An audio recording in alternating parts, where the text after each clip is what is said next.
So let's say you want to rob a bank. In the old way, took some work. You need a mask, maybe a presidential one like in Point Break, a getaway driver, those dye packs that explode all over the cash, and a dude yelling, "I am an FBI agent." And then you get caught. Well, Donald Trump found out a much easier way. You don't have to rob the bank, just be the bank. And then you appoint the official whose entire job is to police that bank. Then you have that official rubber stamp your bank. No mask required, no dye packs, no Gary Busey yelling, "Utah, get me two."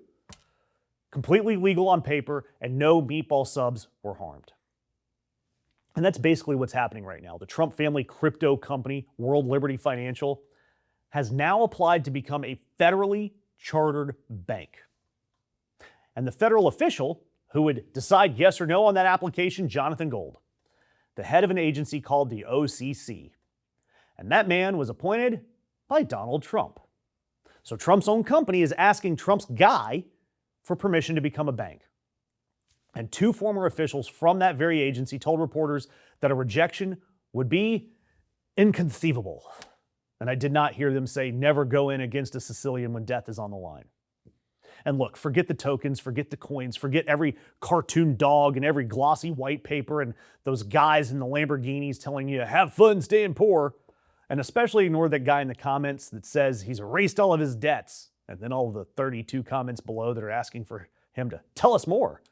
Strip all of that away, and here's where all that crypto money lands.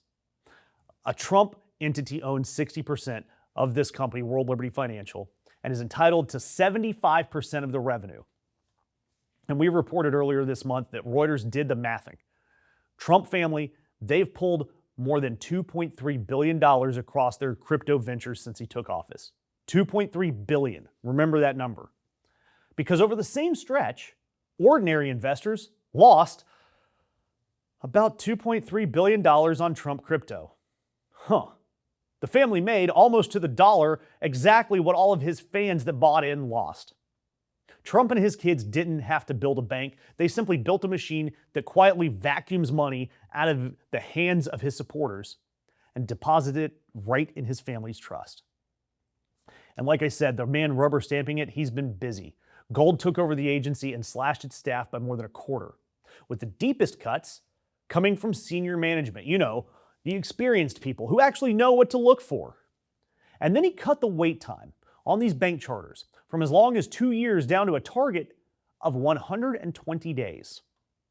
So he has gutted this watchdog and put approvals on a fast-moving conveyor belt right in time for the president's own company to roll on through. And just so we're clear about the priorities here, this is an administration that can move at the speed of light when it feels like it. It can find the manpower to throw a man in handcuffs over a chip of paint.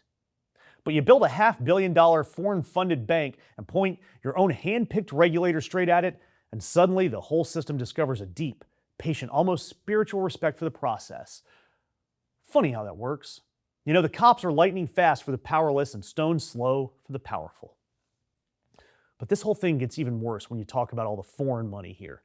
Because last year, a firm controlled by a man the press has called the Spy Sheik, the national security advisor of the UAE, bought a 49% stake in this Trump company for $500 million.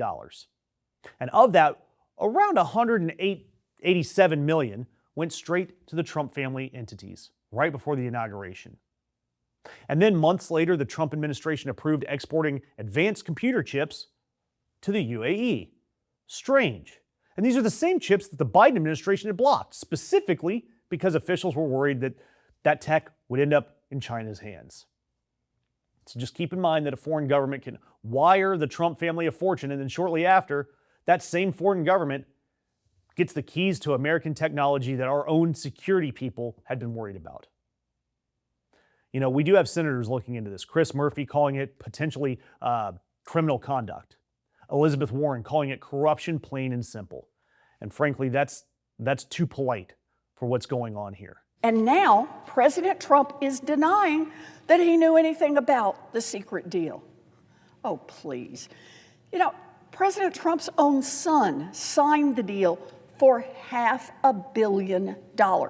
Trump is profiting off the presidency while American families are worrying about their jobs, the rising cost of groceries, and how they're going to pay their bills. This bank charter trying to become an official bank, that's the last brick in all of this.